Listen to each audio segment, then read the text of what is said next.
You plug in, crank the amp, and there it is, that loud 60 Hz hum that mysteriously vanishes the second you touch your guitar's strings. Touching the metal strings isn't actually grounding the guitar. The guitar's internal bridge ground wire path is actually grounding you. It acts as an immediate grounding drain for the electromagnetic interference your own body is pulling from the room. Tell me in the comments if your guitar hums when you let go of the strings. If it does, don't rip out your guitar's output jack connection just yet. The wiring isn't broken, it's doing exactly what traditional passive electrical circuits are designed to do.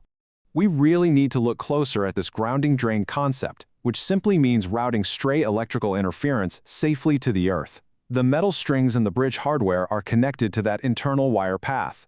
When your hands leave the strings, you break that drain. You are no longer dumping your body's electrical noise safely into the earth. See, the human body is mostly just water and electrolytes. That makes you a highly efficient walking electromagnetic antenna. When you're standing in a room full of alternating current power lines, neon bar signs, or heavy stage lighting, your body just soaks up that ambient electrical interference. You can easily accumulate up to 11 volts of peak floating tension just by standing there holding your instrument. That floating body voltage is constantly looking for a path to discharge.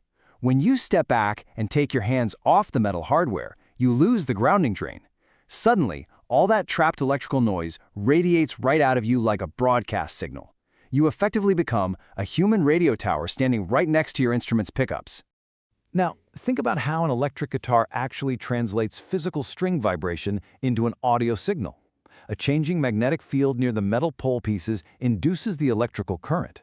But since magnetic guitar pickups are wound with thousands of wraps of fine copper wire, they're engineered to be highly sensitive receivers.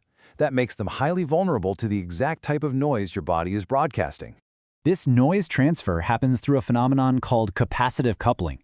It's when electrical energy jumps across a physical gap without a direct wire connection, sort of like static electricity snapping from your finger to a metal doorknob in the winter. That raw voltage from your body jumps the physical air gap straight into the high-impedance pickup coils if they're left undefended. The primary defense strategy against this interference is building a Faraday cage inside the electronic cavity of the guitar body.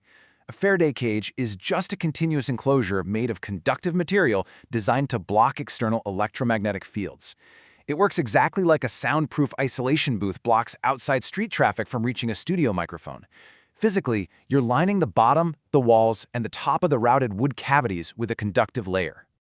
You generally have two choices for building this conductive barrier. Copper foil tape gives you immediate, solid metal conduction, which is perfect for flat surfaces. On the other hand, conductive shielding paint, usually a carbon-based or graphite mixture, gives you a uniform coating that easily fills up irregular body routes. The trade-off? Paint often requires multiple coats and a full 24 hours to cure, while tape is ready instantly but demands careful, exact overlapping. For most workbench jobs, grabbing a roll of 50mm wide copper tape is the way to go.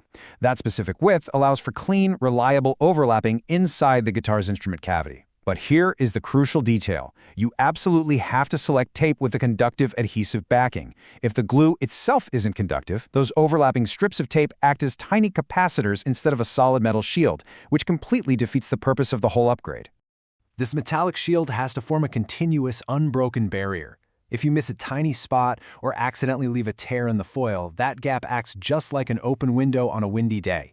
It lets environmental noise blow right past the shield and infiltrate your volume and tone controls. And covering the routed cavities in the wood is really only half the battle. You also have to apply shielding tape to the underside of the plastic pickguard. When you finally screw that pickguard down onto the guitar body, the foil on the back must physically contact the foil on the body lip to seal the lid, fully closing the conductive cage over the internal electronics. Once you've got the material installed, you need to prove the circuit on your workbench by testing electrical continuity using a digital multimeter, a standard tool used to measure resistance in an electrical circuit. A quick tip here, look for the continuity setting on your dial, which usually looks like a little sound wave or a Wi-Fi icon. Set the multimeter to that continuity test function. Place one probe on the metal sleeve of the guitar's output jack connection and drag the other probe firmly around different spots of the newly installed shielding tape. The meter should produce a solid, uninterrupted beep at every single touch point.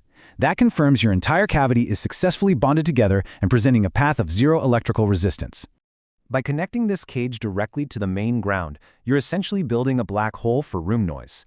The shield takes the hit, maintaining a constant 0 volts reference point.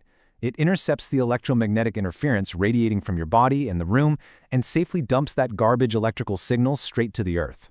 This zero-voltage barrier stands firmly between you and the internal wiring. It ensures absolute signal isolation.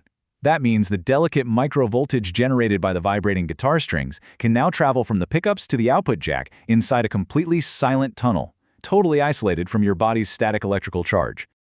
Now, a lot of players mistakenly think this Faraday cage replaces the guitar's bridge ground wire, but that physical connection is still absolutely mandatory.